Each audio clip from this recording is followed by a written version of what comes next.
Hey, what's going on, everybody? Welcome to Pillow Talk with Dr. Boyce and Dr. Alicia Watkins. My name is Dr. Boyce Watkins. I'm here with my wife, Dr. Alicia Watkins. How you doing today, babe? Man, I'm doing okay considering all this jet lag I have. Yeah, we are recovering from our trip to Egypt. We went to Egypt last week, and it was amazing. It was a beautiful trip. I had a wonderful time. Seeing those ancient artifacts and 5,000 years old was pretty impressive. We had a big lamb and stuff like that on the ship, Oh, and you took a picture of that. That lamb was, whoa. Were you ready to see that? it was interesting to see. I'd never seen, yeah, the way they served it. It was a really interesting display. I'd never seen. Yeah, do you like lamb? I love lamb. You do? I feel like it was a little fatty. Was it really? Yeah. Did you see at the end they cut off the side of the rib where Did the they? ribs were? They cut that thing down. They shaved it down. You can see this big Wow, that's lamb. crazy. It was organic, boys. Wow. Organic food. So take a trip to Egypt. The lamb is delicious.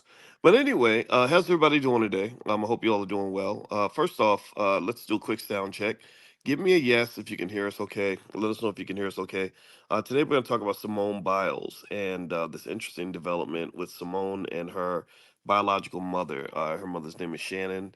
And we're going to kind of sort of break this down. I know Alicia does a lot of work with individuals, couples, and families, so I thought it would be interesting to hear my wife's perspective on this. I don't know if any of you know about this, but apparently Simone Biles's mother, Shannon, had an addiction issue, and like a lot of people who learn what drugs have done to the black community, she Mhm. has come back and said, "I'd love to have her to be back in her life." But she has to make the move, and I'd be curious to know what you guys think about that. But first off, give me a quick yes if you can hear me. Let me know if you can hear me okay. I want to make sure my audio is coming through all right. Sometimes we have audio issues when we do our pillow talks. So give me a quick yes. Hello, Justin and Ramal. How are you? Once I see the yeses in the chat to let me know that you guys can hear me, then we can go ahead and continue with the show. And just a reminder, also, Pillow Talk episodes are on Spotify. So if you go to Spotify and look up the Dr. Boyce breakdown, we put the Pillow Talk episodes there, and you guys can check that out. So just give me a quick yes. Let me know you can hear me. I want to make sure we're coming through all right.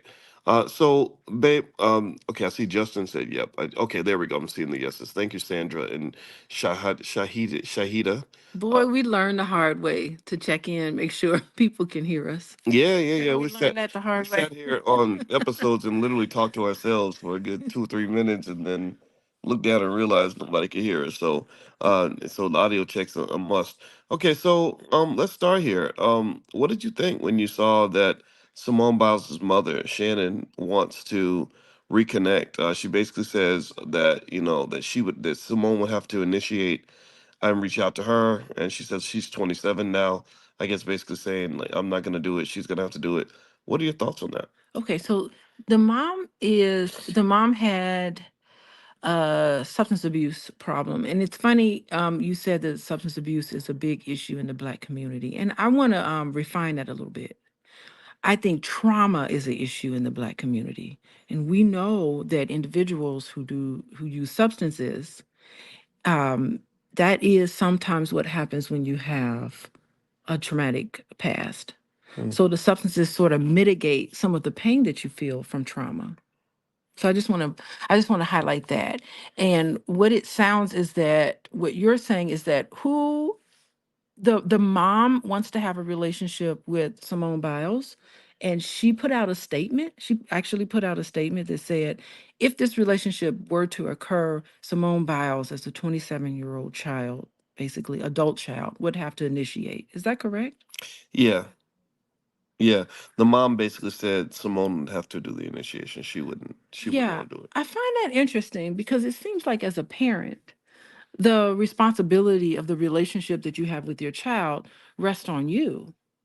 You think So so? I don't know. Maybe I'm wondering if maybe the mom has tried to reach out to Simone and said, I would love to have a relationship with you. And Simone said, no, I'm not ready for that now. And so Mm, maybe she's just like, you know what? I'm going to leave the ball in your court, and then when you're ready, I'm open to have this relationship. Like that's what I'm wondering, if maybe the mom initially contacted her and then she's like, no, I'm not ready for it now, and she said, I totally understand. When you're ready, contact me.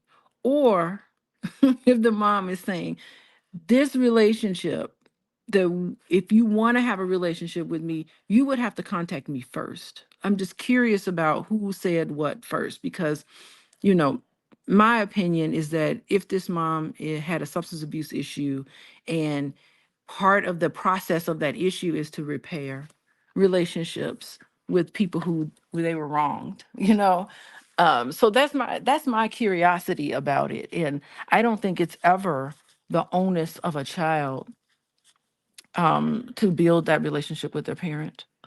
Hmm. That's so interesting. So you don't think it makes a difference whether the child is a child or if the child is an adult? Like, what if the child is 25, 30, 35, 40 years old? I don't think it makes a difference. Hmm. I Okay. think that it's the parent's job always to set up and establish a relationship with their child. Hmm. Hmm. And when disruptions happen, particularly if you are neglecting your child because you're doing substances or whatever the reason is, you have mental health issues and unhealed trauma, whatever happens that takes you away from being a parent, I think that it's your job as a parent to then reach out to that child and say, hey, I'd like to rekindle, or I'd like to establish a relationship with you. Hmm. It's on the parent to make that sort of contact. Okay, well, if you want to know the background of Simone and her siblings, Simone apparently has three siblings, and what happened when her mother uh, discovered drugs was that two of her siblings, Simone and her sister, if I'm not mistaken, were adopted by their mother's parents, but adopted by the grandparents, and the other two siblings were adopted by Simone's great aunt. So the family really did a good job of keeping the kids together and connected, and the family restoring the family unit when the mother couldn't do what she was supposed to do. And I commend that tremendously. I think that this triggers me because my father had a drug issue and Hmm. went to prison. He went to prison for drugs, and drugs cause problems there as well. My little brother had some challenges with incarceration and stuff like that. I think as a result of that, and it's just kind of like like, man, like I hate drugs. I really do. I feel like, when Hmm. they put the drugs in the black community, they just dismantled so many families. They caused so much pain.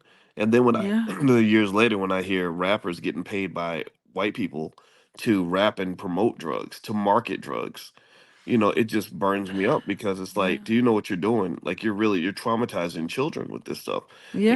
And so I have part empathy, like empathy slash maybe a little sympathy even for Simone's mother, because I know what you mean about drugs and trauma and everything else. But also it's kind of like I also believe, there's other ways to deal with your trauma. I just hate it drives me crazy when somebody abandons their responsibility and then other people have to clean up for them. Yeah, I can't speak to your situation in particular, but I can speak to substance abuse, in general, right? So the thing is that when you're in a lot of pain, it is so hard. I'm not making excuses for people, but you have to come up with a way to explain this behavior, right? So when Mhm. you're in a lot of pain, you have to it's a way of coping with what's happening with you, with your pain. It's a temporary relief from a painful situation that you're in. That's what trauma does to you. And substance abuse is just one way of dealing with that pain that you're going through. And there's shopping addiction, there's gambling addiction, there's all sorts of addictions that's there, but the root cause of addiction is trauma. And Okay. I mean, these are victims. Mm. And so trauma is just it's hard to deal with, especially if you feel like you're all alone. Because if you're not all alone in your pain, then you wouldn't have a need to cover it up with all sorts of addiction. So drug addiction is just one type of addiction, but the root cause of it is all of this pain that you really need to escape from. Hmm. And the Interesting. best way to escape is some sort of addiction. Okay. Yeah. Well, everybody, in case you just started listening, you listen to Pillow Talk with Dr. Boyce and Dr. Alicia Watkins. My name is Dr. Boyce Watkins, and this is my wife, Dr. Alicia Watkins. And Dr. Alicia is a licensed therapist and a full professor of social work, and she works with individuals and families on all kinds of stuff. And she's also taught classes on addiction. Right? You taught some. Yeah. Yeah. Yeah, you've done Teach a quite a bit of class on that, right? addiction. All right, I'll Mhm. make sure I say that right. And so, if you want to meet with Dr. Alicia on an individual or collective basis, or you have a family issue that you want to talk to her about, feel free to go to coachingwithdralicia.com. That's coachingwithdralicia.com. And please hit the thumbs up button, thumbs up, share, subscribe if you have not done that yet. So, we're talking about Simone Biles and her mother, Shannon. Her mother, Shannon, says she wants to reconnect with Simone, and Mm. this is after years of struggling with addiction.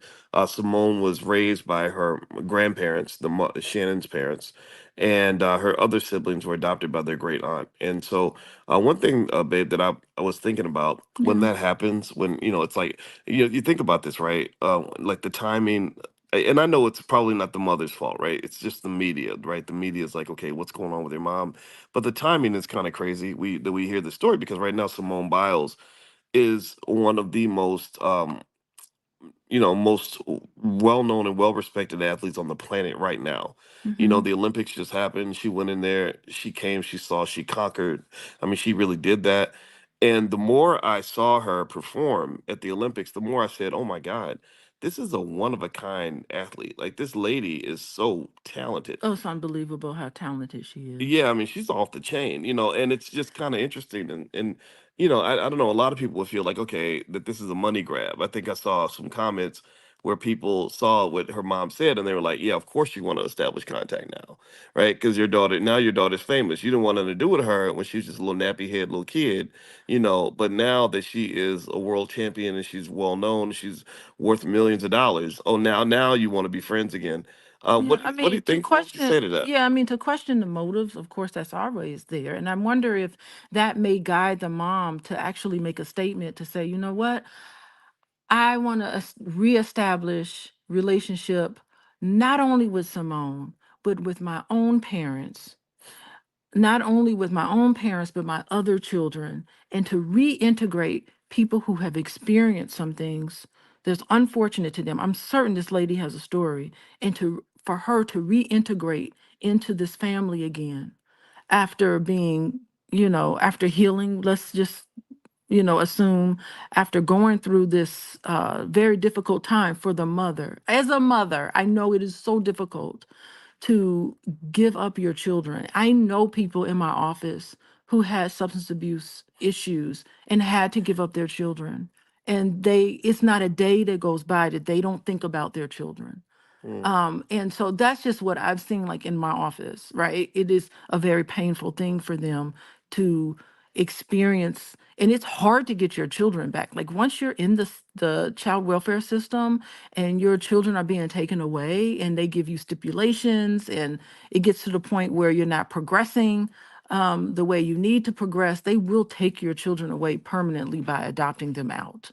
And so it is so difficult for somebody to reintegrate into their family, their biological family. There's a lot of shame, there's a lot of blame, there's a lot of feelings connected to that. So I see the mom, now that I'm hearing what you're saying about the situation. The mom is saying, I want to reestablish relationship, hopefully with my entire family. And when they're ready, because I understand that because of my actions, can you imagine feeling the shame that you feel of that? Because of my actions, they were forced to go through very difficult situations. Did you hear Simone Biles talk about how hungry she was? She said, I remember being hungry, having to mm, take care of my siblings because my mom wasn't there. mm, And I think that this mother is proud of her daughter. I'm not certain that we should make the assumption of a money grab. She's saying, you know what, I'm open for this relationship. When you feel like you're ready, you can contact me. mm. I'm here for you. Yeah, yeah, yeah. And I think it's so important. I know I'm just saying one That's more okay. thing. That's I right. think it's so important for Simone to, definitely bring this up in her therapy sessions and come to a point where she can reestablish some sort of a relationship with her mother, not for the mother, but for her own development. For her Hmm. own development, she needs to be able to have a relationship, some type of healthy relationship with her mother, so that she can know who she is, because she's now a married woman. Eventually, she's going to be a mother herself, we would hope, right? We're just assuming that, Hmm. Simone Biles is what, 27 years old. Who knows if she's going to come back and do another Olympic, but she's a married woman who could possibly have children. And I think that for her own development as a mother herself, it's so important for her to figure out who she is. And part of that process is learning about her mother. Mm. Yeah. Well, I think I get it. I'll just say, to be honest with you, if you have two good parents, from my experience, the fact Mm-hmm. that I had two parents that were stable and solid, that covered for whatever my dad could and could not do, Mm-hmm. it didn't make me curious about my dad. I didn't feel the need to connect with him, because I think that there's like a distrust you form. Like, Mm-hmm. okay, you let a lot of people down, and Yes. and I can't. I don't want to bring some. If I'm dealing with solid people my whole life, I don't. Uh-huh. I don't want to bring an unsolid person around. I think that what unfortunately happens, and this is why people have to really be careful when they start dabbling with drugs. I know we have trauma and everything else, but you got to be really careful That's the because core of I drugs, right. substance abuse. I totally get it. I Right. totally get it. Mm-hmm. But not everybody who's traumatized uses drugs as a way to deal with that. And I think that in our community, I know people who became addicted to drugs because they wanted to party, they wanted to hang out with the cool kids, and not. I don't think That everybody. might be the surface reason, but the Right. real reason for the substance abuse addiction, the Hmm. addiction piece, the Right. real reason is trauma. I do get Mm-hmm. that. Right. So you think about it. Right. I'm high on the trauma scale. Right. You saw my score. Right. Yeah, what's your score? It Do was you it want to was talk it about was like it? an 8 or a 9 or so. It was very It's high. not an 8 or a It 9. was high. It's a 6. No, I don't know if it was a 6, but it was high enough where you were like, That's ooh. pretty high. Yeah. Okay. So here's the deal. It I is. have a strong suspicion that if I wanted to dabble in drugs, drugs would probably provide a relief from whatever my trauma and my challenges are. Especially now, even now, I'm under a lot of stress. I've been under stress for a long time. Some of it self-imposed, some of it not. But at an early age, let me tell you what my dad did. Because my dad that raised me used to be a drug addict. He was addicted to heroin. He made sure I was exposed to the side effects, the negative side effects at an early age. He showed me. He talked to me about drug addiction and gambling addiction. That's why those were two addictions I never even dabbled with. Because what happens is that I don't think that it's like, oh, I'm traumatized. Let me go use some drugs to deal with my trauma. I think it starts off as my friends are all smoking weed, so I'm gonna smoke with them. No disrespect to those Yeah. who smoke weed. That's I that's know, not or my friends are drinking. I want to go mhm. drink with them. Hold on. But then you're like, man, I like the way I feel when I'm high or when I'm drunk. So it seems to me that the trauma would cause you to be that. It seems like that makes the difference between a recreational user and an addict. Like, you know what I mean? Like the difference between the person who gets drunk once every 3 months versus the person who gets drunk 3 times a week. Okay. So you said a lot there. Okay, I guess I have to bring it back to you. Okay. Hmm. So because you're using yourself as reference here. Yeah. So I think that perhaps someone could make the argument that you have addiction to work. Yeah. Absolutely. So I think, remember when I said that drug addiction is just one form of addiction, and who knows? I don't know what other types of addictions you might have. People do a good job of covering up their addictions. I haven't noticed anything too hardcore with you, but I would say like work addiction is something to take a look at, Hmm. right? And in a lot of men, you have to understand like addiction is a double-edged sword when it's work addiction, right?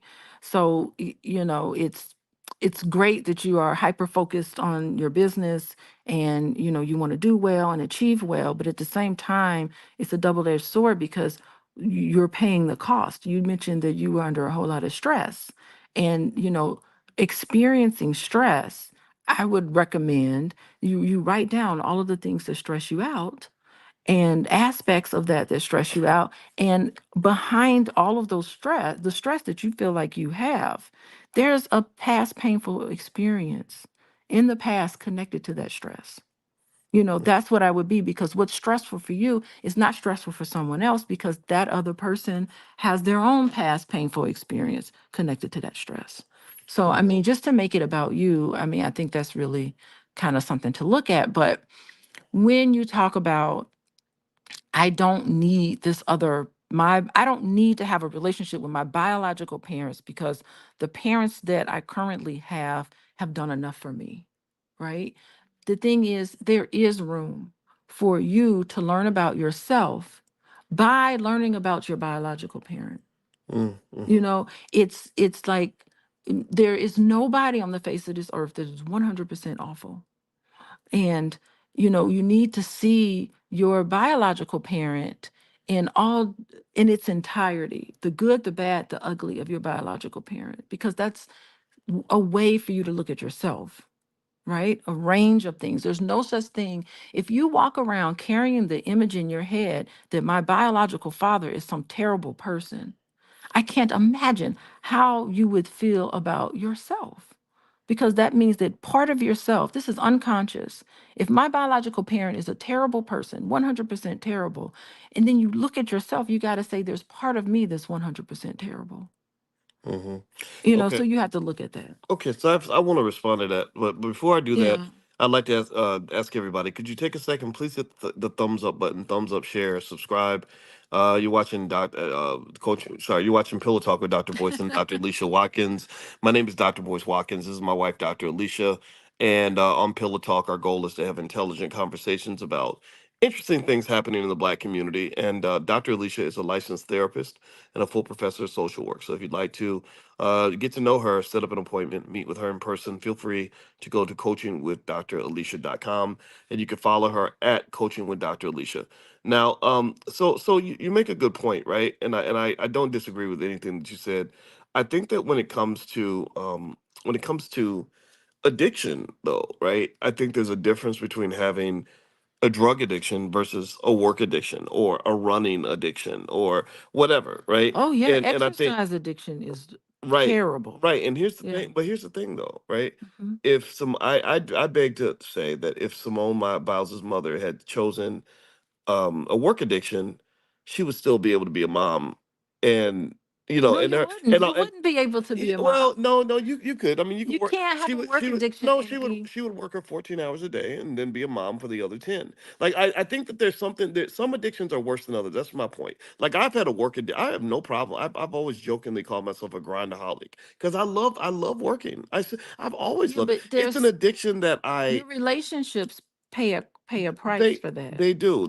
So what I do Hmm. is I'm very selective about the relationships I pour into. The relationships I invest in very heavily. But I don't have a lot of friends. But it's okay. I like that. You know what I mean? As opposed to like being stuck in a crack house all day. I'd Hmm. probably be a little angry at myself if I did it. It's all. And well, Hmm. hold on. Let me make this point too. And the other thing Hmm. I'll say is like to your point about like sort of internalizing that part of your parent that is bad and saying, okay, because they're bad, that means a part of me is bad. I never felt that way about my father. You don't I've all consciously feel may that way. perhaps you might be Hmm. right. You could be right. But here's what I would say. My father's addiction, I didn't see that as like, oh, well, that's part of me too. I see my father as a great man who could have been great, like who could have done great things like I did, Hmm. but he's a version of me that what I would have looked like if I had chosen drugs. Do you understand? Like Hmm. like there's a difference between being the best and being at your best. So you look at Simone Biles, right? And the amazing athlete that she is. I mean, literally, she's one of a kind. She is the female Michael Jordan. That's what she is. She might even be a better athlete than Michael Jordan, just in a lower revenue generating sport. But Simone Biles has done 50 million things that no athlete in history has ever done. So I don't think Simone would look at her mom and say, "Gosh, my mom, was so terrible for me. That means that a big part of me is terrible." I agree though with what you said about the subconscious. I think Simone might say, "Man, if my mom had stayed away from dope." My mom could have been great like me because all these genes I have that are making me an Olympic champion directly came out of her body, most likely. You know, her and my dad, they are the reason. Cause so I bet you, if you go back a generation, her mother and her father probably remember a day where they went out and where they tried a sport where maybe their dad tried out for the football team and he was the fastest guy on the football team. Or the mom tried out for the basketball team and she had the highest vertical leap of every girl on the team. But then, her friend said, "Let's go get high." And she ran off and did that. Like I just think about that because I know somebody like that in my family who I tried to get her involved in activities, just like Simone's grandparents did with her. I love the fact that they got her involved in gymnastics, probably because they said we don't want her to turn out like her mom, right? So we're going to get her involved in gymnastics. And they probably thought of it like, okay, this is just going to be an after school activity because kids who are busy are less likely to decide they want to go smoke dope with their friends. Well, I remember a little girl I knew who I took her out. I took her to track practice with me when she was 9, and I think I was about 14. And she ran. It was just one day with us. I'll never forget this, and one of the girls she ran against literally was the national champion in the girls 100-meter dash, fastest girl in the nation. And this girl, or it was her first day of running track, and she didn't even have the right shoes. She didn't know how to run, nothing. And she beat this little girl. She beat her in the 100-meter dash, right? And I went home and I was excited. I told her mom, I said, "Do you understand how talented this girl is? She beat the girl who won. Who this little girl was heated. She was like, 'Who is this blankety blank who came up in here on the first day and beat me? Nobody beats me on ever, even especially on the first day.'" And I remember I told her mom about it, and her mom did not follow through and keep her going to track practice. Years later, this little girl was hooked on drugs, right? And so she became a version of herself that she never would have been if somebody had intervened when she was young. If somebody had not just sort of stepped in and said, if somebody had stepped in and said, "Here's an activity for you to get involved with," because when kids are involved in stuff, they don't mess around and even dabble in drugs. So maybe you would have loved, like I'm sure if I had started smoking crack when I was young, I would have really enjoyed it. Or like DMX. DMX got introduced to cocaine when he was 14. He really loved it. But the fact that I had parents that kept me engaged in activities kept me away from that. So I think Simone, she could have easily ended up like her mom if she'd hung out with the wrong people, got put in the wrong situation, wasn't sort of presented with activities she could do. Maybe her genetic propensity for drug addiction might have kicked in, and she'd be a different version of herself. So what I'm saying is that I don't think Simone Biles would look at her mom and say, "Gosh, that really reflects a part of who I am." I think she might look at her mom and say, "That's who I would have been if my grandparents had not done a good job of keeping me engaged in activities." I don't know. What do you think? Okay, so I just want to say that let's just let's just all say that I'm so happy that Simone Biles got to take a break from gymnastics. Mm, She took a much needed break because she was. I don't know if people understand. Gymnastics is an interesting sport because it is all year round. Like if she had been competing at such a high level at such a young age, her whole entire life was centered around this one thing. And I don't think I think that people need to look at that because that's not necessarily healthy. Okay. It's not healthy to have your entire identity being connected to one thing. And so thank goodness that she was able to noticed that there was something going wrong with her when it comes to gymnastics. Remember now, when she was in gymnastics, she was part of that whole sexual assault scandal with mm, the mm, doctor. So, on top of what happened to her at a very early age, she then has this issue with being sexually assaulted by the doctor. So her entire association with the sport, coupled with not entire association, but part of her association with the sport, coupled with, what she experienced early on, it makes sense that she would. I saw her documentary, she would cry as she's going to practice. She's on her way to practice and would cry. And thank goodness she had her grandparents who were there to help her and say, you know what, you don't have to do this right now. Who supported her. She had the support that she felt like she needed, where she didn't have to push through things that she was uncomfortable with. So kudos for her to be able to take a step back from gymnastics for a while walk away from it for a while, find out who and what she is, go to therapy, get married to a wonderful man. They seem really, really beautiful together. And she's able to like come back this Olympics as a better person mentally and physically. She's killing it. She's in a great place. She's had what, 4 or 5 gymnastic moves named after her because there's nobody else that could do it. Right. Mm. So, I mean, I think that was great, and I know you had different feelings about her dropping out of the last Olympics, Well, but no, you know I what? do see it as a strength, right? Yeah. Because she was able to do that. Well, I always say you're right. I tend to be one of those like grinded out type people, but at the same That's a time, trauma response, by the it could way. be you're right. It could It's be, not but right. necessarily I healthy. don't disagree with you. I think that Yeah. people that are the strongest and the best tend to be the most battle tested. You know, like a strong soldier is probably a traumatized guy or a traumatized woman, but there's a benefit. There's a a marathon runner. It's traumatic to run a marathon, but or that guy who ran all across all of Africa, from the very bottom tip to the very top, like I'm sure that that's traumatic. He probably got chased by lions and probably passed out from exhaustion. Just all kinds of stuff. But he won it. But that made him tough and made him strong, right? So I'm not saying that I don't everybody. know. Well, being a Navy SEAL is traumatic. Have you heard them talk about Hell Week?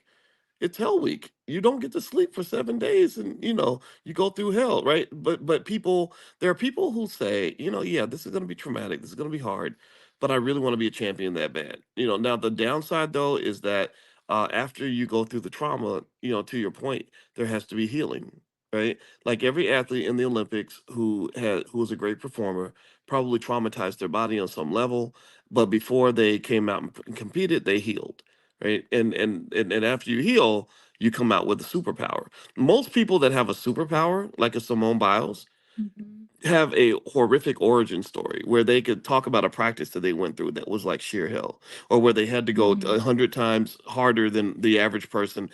So I'm not making fun of her for feeling like she needs a break. I get it. I know athletes who competed at that level who just say I don't even want to look at, I knew someone who's the national champion at high jumps, and she said I don't even want to look at a track now. I when I see a track I get triggered, and so you're right, the trauma's real. But for some people, maybe, like, I'd be curious, for example, if you ask Michael Jordan, with all the messed up things that have happened inside your skull as a result of the prices you paid, would you do it again? And I'd be willing to bet that he'd probably say yeah. Okay, I want to make a distinction here between a hard time you're having in your life and trauma, right? Because people Mhm. just use trauma, they just throw that word out there. Just because something difficult happens to you, or just because you have a challenge, or just because you're in a situation, you're like, ooh, this ain't what I expected, or somebody lets you down, or whatever you do to your body, so Mm, forth. That is not necessarily trauma.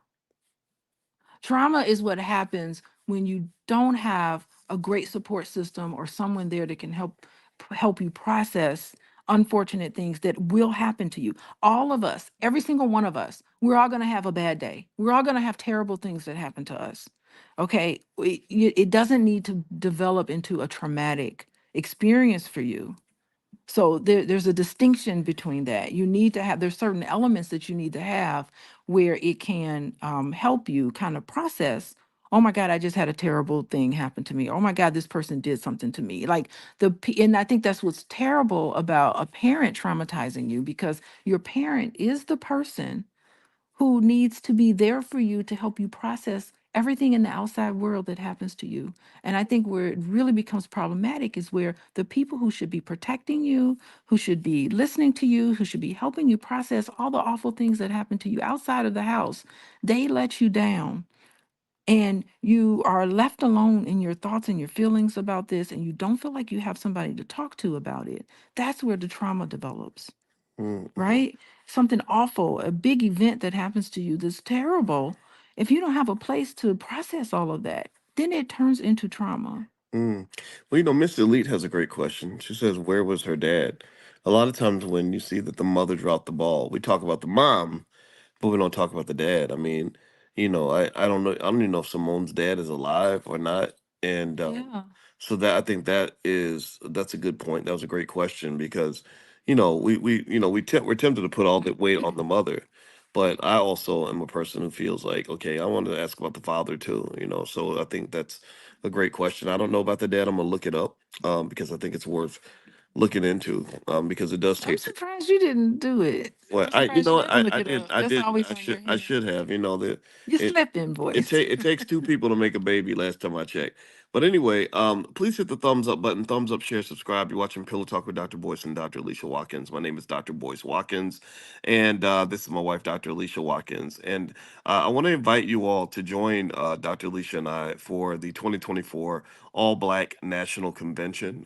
This is where we gather with a bunch of experts from different backgrounds who have one goal, and the goal is to see how we can solve problems in our community. We don't need to wait for a Superman to help us. We have all the experts we need. We have all the wealth we need. We have all the skill that we need.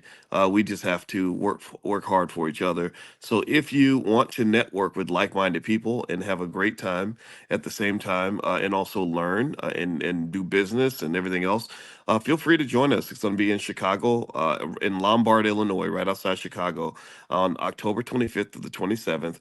You can go to allblacknationalconvention.com. That's allblacknationalconvention.com. This is an event with several hundred people. It's not an Invest Fest kind of event, because even though I love the guys at Invest Fest, our goal is not to have thousands and thousands of people. We like to maintain a connected, family-oriented atmosphere, and we want the right kind of people that really, really care about our community and put our community first. So we don't have any corporate sponsors. This will not be Black Liberation brought to you by McDonald's. This is not going to involve anybody from the Democrat or Republican parties. This involves us helping us. So if you are in that category, if that's who you are, then feel free to join us. Go to allblacknationalconvention.com, and you can join us at the convention this year. Please hit the thumbs up button, thumbs up, share, subscribe. Now, one thing that's funny, I wanted to talk about this and get your take on this. I know we talked about this a little bit earlier this week, but this week we actually took a group of our people to Egypt, and we had an amazing trip, and everyone connected, and we had a great time, and we also learned about all the great things that we have done. Like I know that the group, they really enjoyed going to the Nubian village and hearing That about the Nubian Nubian village. kings. Wait, hold on. Wait, you know you're not gonna bring up Nubians.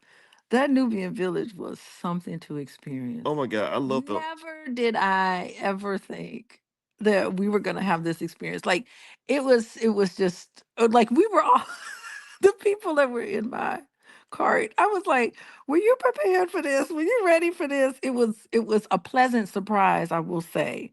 But I don't know. It really was a Nubian village. That's all I can say. And if you look at the kids, Uh-huh. I feel like you can pluck those kids and put them like I could take them home with me to Gary, Indiana, and those kids would just fit right on in. Those Yeah, kids, yeah. Those little Nubian kids were really Nubian they kids, and were yeah, like hilarious. that little boy. They remember the little boy Mustafa who gave us the tour. Like I could just see him growing up in Brooklyn. His name being Kareem or something. And So great. the cute little girl, like that's Letitia. Like I felt like and that's Paris, the therapist. She was with us on the trip, and Look how they look alike. They cousins. Go back to Paris. Look at that. well, She's straight up Nubian. What one is this? one thing that is so true. I mean, that's right. I forgot. I remember Paris mentioned that she said the kids look like me. They People say I look do. like a Nubian. Yeah, yeah, yeah. And there's I took a picture with Mustafa, and he was a cool little kid. And then there's the beautiful little girl, like little beautiful Nubian kids. I mean, it just warmed your heart, They yeah, yeah, go ahead. No. yeah, and I think everybody was kind of like, we want to spend more money in the Nubian village. So next time we go to Egypt, I'm going to talk to the tour guides and say, hey, we need to kick it in the Nubian village a No, little I can't. longer. Let me tell you something. I can't. I cannot spend money in the Nubian village. Now, I am so happy that I bought a ton of jewelry from the Nubians on the boat Okay. because it was quiet. I could Hmm. look around and see what I wanted. It was nice, beautiful shopping. I bought so much jewelry there from the Nubians, and it was a nice control atmosphere. That Nubian village was a little too noisy and chaotic for me to even make a decision about what I wanted. Well, that's true. Like I They never were. would have been able to function.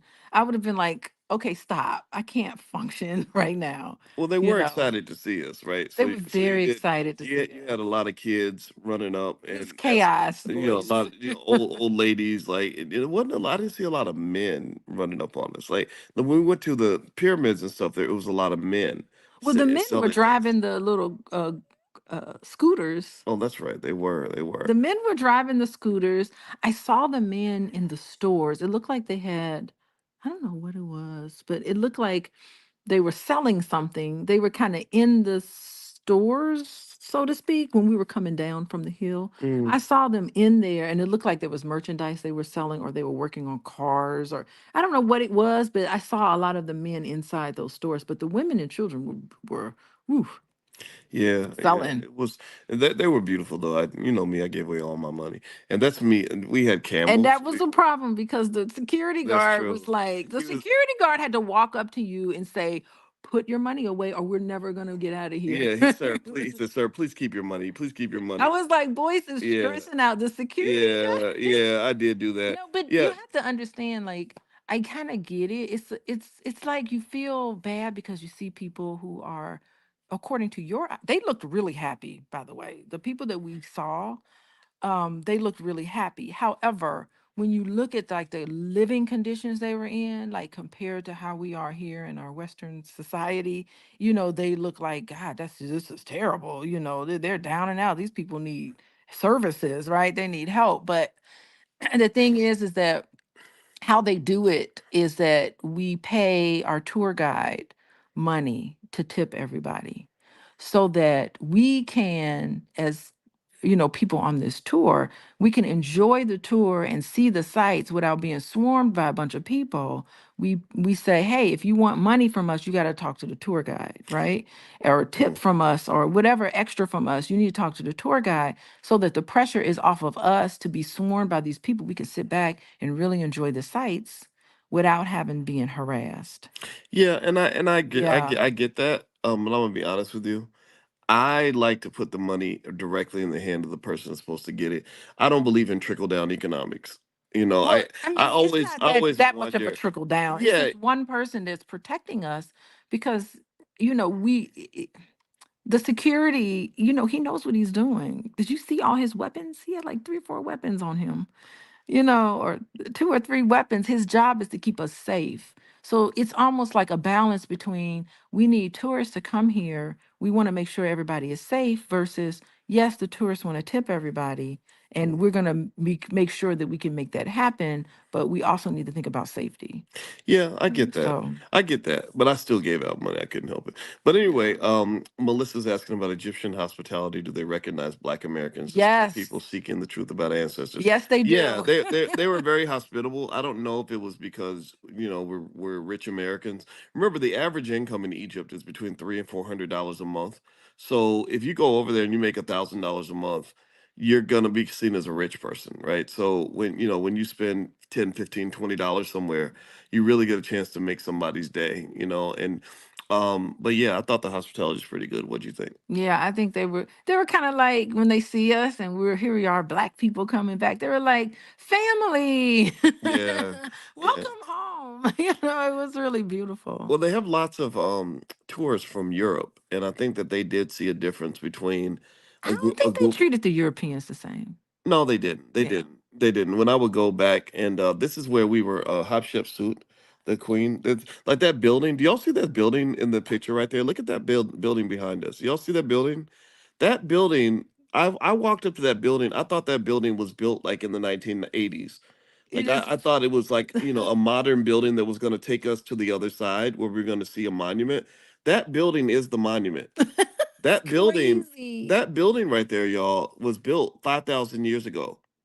Isn't that crazy? I wish I had some close-up pictures to show y'all, but that building was built 5,000 years ago. That's how amazing the Egyptians were. Yes. But yeah, you're right. I think that there was a difference. Like when we had this big old group of black people, they did, when I went into that building, I was talking to different people.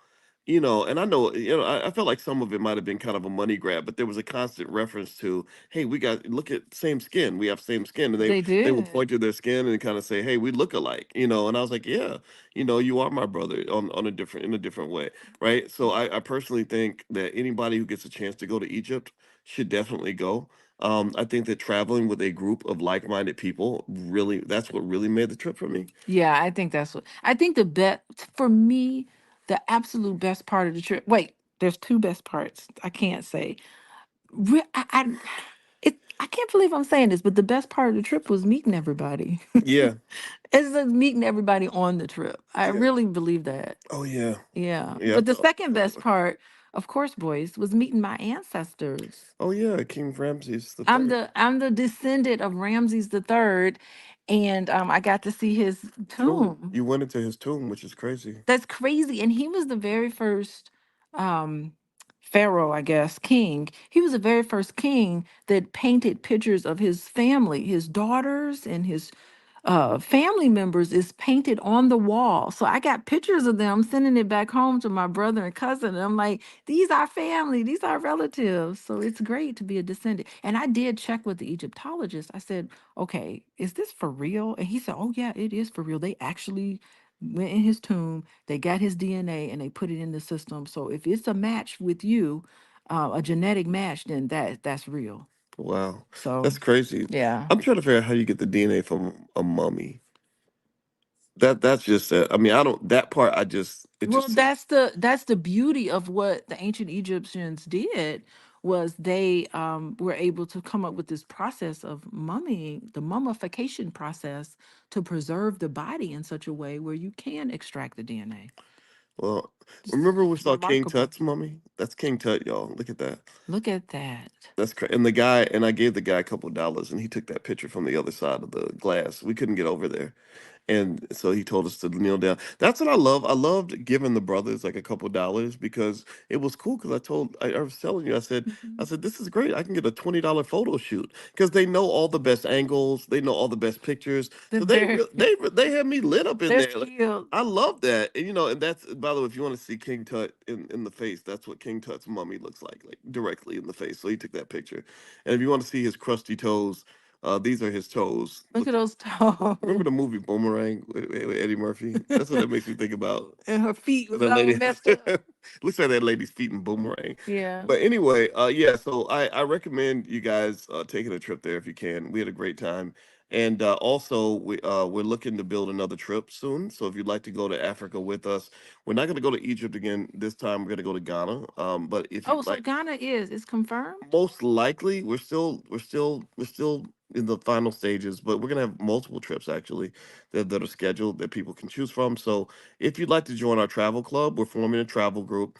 You can join for free. It's the B1 Travel Club. So if you'd like to join, text the word travel to 87948. So pull out your phone and to the phone, type in the phone number 87948 and put the word travel in there in your text message, and you'll be added to our travel list, and so you guys will be notified first when we make our next trip. And just so you know, I don't want white people to feel excluded from anything that we do. We don't dislike white people. We just love ourselves. So if you white and you identify as B1, then that's fine as long as you know that the black community is our top priority. Then that's all we ask. So anyway, with that being said, let's go back to our topic, and we can kind of close out the conversation. So earlier, hit the thumbs up button. So earlier we were talking about Simone Biles and her biological mother making what's her name, Shannon, making an overture to say, "I'd like to be back in her life, but I'm going to leave it to Mm. Simone to reestablish that relationship." Simone was raised by her grandparents, her mother's parents, Mhm. apparently did a great job because she's the greatest athlete. One of the greatest athletes in the world, the greatest athlete in gymnastics history, and so what are some conclusions here? I Here's my conclusion, right? I'll give mine, and then my unqualified conclusion. Then I'm What gonna do you give. mean unqualified? Well, I say unqualified because I'm not a therapist. I know this, and I know you taught a class on addiction, and I want to respect that. But here's where I come from, right? When I think about, people come to me and they talk about the politics in the next election, and they say, Dr. Boyce, have you heard about Project 2025? Project 2025 is going to be terrible. And I look at it and I say, yeah, it is terrible. And I don't know if Congress is going to pass all that. There's a lot to pass here. But okay, yeah, it's bad. But I said, have you heard of Project 1985? And they're like, what do you mean? And I say, well, Project 1985 was, they didn't call it this, but this is what I call it. This is when they put drugs in the black community to destabilize black families. I believe Mm-hmm. that was deliberate when they put all that crack cocaine and everything else in the black community. You have children who were not raised by anyone who would have had healthy parents if their parents had not, had not turned to drugs on some level, Mm-hmm. right? And I say, well, also, have you heard about Project 1995? And Project 1995 was the Biden crime bill that wiped out a lot of families where they created the problem, and then Mm-hmm. they destroyed us by creating the problem, then they destroyed us by creating the solution. Because remember, the Biden crime bill was an answer to the crime that came from all the drugs. So they created these three strikes laws and these draconian incarceration, Sentences. Mm-hmm. yeah, sentences, and built, thousands of prisons, and put $10 billion into putting 100,000 cops on the street so that they would start killing more black men, sending more black people to prison, destroying more black families. So you destroyed us on the way in and on the way out. We got Mm-hmm. destroyed by both the problem and the solution, both of which was created by the same source. So to me, I can't fear Project 2025 because we still haven't recovered from Project 1995, Project Mm-hmm. 1985, or even Project 1965, where they sent all those black men to the Vietnam War, many Mm-hmm. of whom came back either dead or addicted to drugs. So, long story short, what I just want to say is drugs are the worst thing to happen to the black family. Yeah. Drugs are has destroyed probably $10 trillion worth of potential in the black community, because there's nothing worse to happen to a child than to have their mother taken away from them. There's nothing, I mean, there's everybody in here, if you imagine what would have happened if your mother was gone, Well, you're some people don't have to imagine. Like it right. actually happened. Right. Yeah, Mm-hmm. yeah, you're 4 years old, and Yeah. you don't even know how the world works yet, and your mother's gone 3 straight days, and you're there with your siblings, trying to Mm-hmm. figure out how to survive, and you're not even in kindergarten yet. Like this is what drugs did, and it makes me very sad. So I'm gonna Mm-hmm. be honest, like hearing this story, it angers me because I hear it so much. Mm-hmm. Sha'Carri Richardson. The minute I saw Sha'Carri's behavior in the beginning, the way she was kind of wilding out, We knew, and right? then right, and then she says, well, the reason I was turned into drugs Mm-hmm. is because of the death of my biological mom. And I said, who calls their mother their biological mom? I said, oh, I get it. She was raised by her grandparents, and you know Mm-hmm. what that is. It is so freaking common, and it drives me crazy. And so, what I really believe, and I'm gonna let you do the therapeutic side of this, I'm gonna do the angry black man side. The angry black man in me says, when are we as a community gonna just say hell no to the drugs? Like, when are we gonna have a zero tolerance policy? What do you Like, mean zero tolerance? I'm I'm not talking certain. about like What is I'm that? talking about like getting in the ass of any of these rappers that are promoting drugs to the black community, Yeah. making drugs seem cool. You're Okay. destroying people. I know Mm-hmm. young people who are hooked on dope. And a drug addiction is so crippling. It grips you Mm-hmm. so much. And here's the deal. This is the thing nobody talks about. But with artificial intelligence, they're now going to be able to develop drugs at a very rapid rate.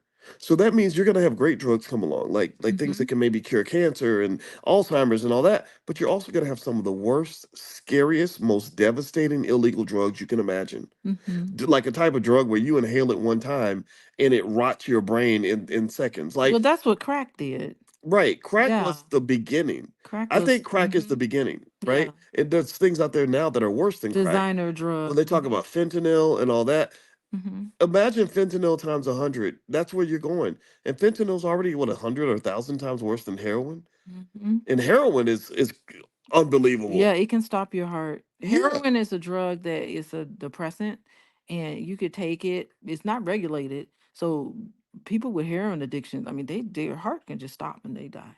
It's really terrible. Yeah. Yeah, yeah. So I think Mm-hmm. that we just gotta warn our people. Like this makes me sad. And I hate Mm-hmm. seeing people falling for the banana in the tailpipe one Mm-hmm. generation after another. We have to be the generation that just says no. So that's my belief. I know it's overly simplistic, but I do think that sometimes the simplest solution works. Like when I asked my father, how did you get over heroin? Like what made you stop using drugs? He said, I just made a decision that I wasn't gonna get involved anymore. and that's what he did. Mm-hmm. So Mm-hmm. I don't know. I think the simple solution is okay too. So go ahead. I'll let you. Well, I mean, I think what you're saying is that America has been very hostile to Black people, and Black people as a whole have been traumatized by a lot of these systems that were created to percolate a perfect situation in which you have traumatized helpless individuals in one community, and then you just dump all your drugs out and say, here's the way to escape from it. Right. So, Mm, yeah. So you're looking at it in terms of a system, and it is anger. It can anger you because an entire culture was developed. I mean, just think about hip hop culture is unique to African Americans in in how it was developed. And a lot of it is something extremely toxic. So we're talking about a society that is problematic and very toxic, especially the Black culture, aspects of the Black culture, right? hmm. So those are the things that you're pointing out, and it makes sense. It makes sense. Everything makes sense. Yeah. Yeah. And I think that one thing I really like in talking about this and having Simone Biles be somewhat kind of transparent in what's going on with her own life, I really love that, is that healing can happen. She had a setback. How inspiring is it for her to say, you know what, I had this setback. I had to actually start all over again. And I did it and I overcame it and I had therapy and I've healed from it, and now I'm ready to just move on with my life and to live wholly as a wife and potential mother. And she is a great beacon of what can happen. Look at Shakari Richardson. I mean, she did, it looks like a big makeover. I've seen things from her where she's been talking about her past, and she's very inspiring. She's another one that had this setback, and now she's able to come back and win the gold medal. And I think on a subconscious level, when we see Black women or Black people have a big setback and they come back and they're stronger and they're better, on a subconscious level, we're able to see ourselves in that and to say, no matter what we're going through personally, we can also make a comeback. So I think it's important. These Black women are killing it at the Olympics. I really love that I mean, just women in general are killing it. So I mean, in a way where they're able to be very successful in the Olympics, winning gold medals and cheering for each other, and just the Black girl magic all over the world, no matter what country we're in. Let's just take it off of United States. Black girl magic is happening. And so on some level, us as Black women looking at this, that's Black girl magic for us. So I think this is a great counter to all of the things that are set out to destroy us. Well, let's hope Black Girl Magic can help us overcome the They can the on some crippling effects level. of addiction. Shout out to Wait, and then I got to meet, hold on, we didn't talk about it. I got to sit and talk to the other Olympian. Brittany Griner. I talked to Brittany Griner. What a Yeah, beautiful soul. She's you beautiful. saw her. Yeah, you saw her on the plane. We both saw her on the airplane. She's very tall in person, and It's funny because I sent this picture. Oh, did you put that picture up? well, you sent it to me. I did send it to you. Yeah, yeah. And So it's there's yeah. So Alicia ran into Brittany Griner at the and I had a talk with her. What a beautiful person. She's another person that went through a whole lot. You And look talked to at her? her. What y'all talk about? I told her, I said, I'm so proud of you. I loved how you've come back and done such great things. And yeah, I gave her lots of words of encouragement. She was like, oh, thank you so much. Her voice was not that deep. Really? It wasn't as deep as it was on some of the interviews. Did you ask her how it feels to be a pops? I did not ask her that voice. I was not going to do that. But she's just a beautiful, gentle soul, very, very humble. That's good. It's just great to Well, see her come let me back. just say this: Brittany Griner is a great athlete. I watched her all the way back when she played for Baylor in college. She was really great. I followed her all through college. Sha'Carri Richardson through college. Look at that. We almost look alike. Like she reminds me, I don't want to say this in a bad way, but she kind of reminds me of my son, Quincy. Quincy. Yeah, because she and Quincy are the same height. They Mm, have like that same kind of smile. They have almost the same hairstyle. the They're like the the same same kind of people. demeanor. It They sound like could be I'm a cousins. tall basketball player, kind of lanky look. Yeah, I get that. I get that. Yeah. Yeah, yeah, yeah. We were on the plane and Brittany was sitting right in front of us. How crazy is that? Yeah. But anyway, okay, So so we're gonna head I on love out. the Olympics. It's the most inspiring thing. I'm sad I have to wait another 4 years to be inspired again by the Olympics. We're gonna watch reruns. I'm not gonna do that, but Oh, okay. Well, anyway, we're gonna head on out, guys. Thank you guys for watching Pillow Talk with Dr. Boyce and Dr. Alicia Watkins. My name is Dr. Boyce Watkins. If you'd like to meet up with Dr. Alicia and reach out and see what she does, she sees individuals, she sees couples, small groups, family, etc. If you'd like to learn more about that, feel free to go to coachingwithdralicia.com. And also, if you'd like to get free stuff from Dr. Alicia, text to you, then just text the word love to 87948. She's a licensed therapist. And also, she does stuff with relationships and mental health and stuff like that. And as Kamala Harris recently mentioned, undiagnosed, untreated trauma is one of the biggest artifacts from slavery and what we've gone through. And by the way, I love the fact that Kamala used that term, undiagnosed, oh, untreated trauma, because nobody else has really been using that except for us. yeah, I really love that she's doing that. So what you gonna do about it? What you gonna do about it? Right, write that check. Right, yeah, that's She right. needs to do something. Well, And I think it'd be great. She did a great job talking about it. She put it together in beautiful sound bites. I envy that. She's really equipped with doing that. So what are you gonna do about yeah, it? yeah. Now you got to solve the problem. Don't just talk about it. So when's the DNC? Is it next week? I I think think it's so. next week. So hopefully we'll hear something from her. Man, we'll see. She's looking Mhm. presidential. I think she's gonna win. I started buying You a. think she's gonna I win? think she's got a good shot. I'm gonna buy. I started buying cannabis stocks because I think that her and Waltz are gonna legalize it.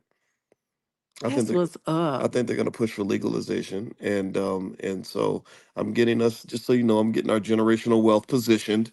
I've been buying cannabis ETFs, so if you want to know what I've been invested in, that's one of the things I'm invested in. I'm not going to go start no weed dispensary, but I am going to buy some stocks in some of these cannabis ETFs. And if you'd like to see some of the stocks that I'm invested in, stuff like that, just text the word stock to 87948. If you text stock to the number 87948, I will send you a list of AI stocks that I like as well, because I'd like for you guys to build your wealth. That's really important. So anyway, we're out of here, guys. Have a good night. Thank you so much for listening. Don't forget this podcast is on Spotify, so you can find it if you look up the Dr. Boyce Breakdown on Spotify. And we will see you soon. Take care. Bye bye. Goodbye, everyone.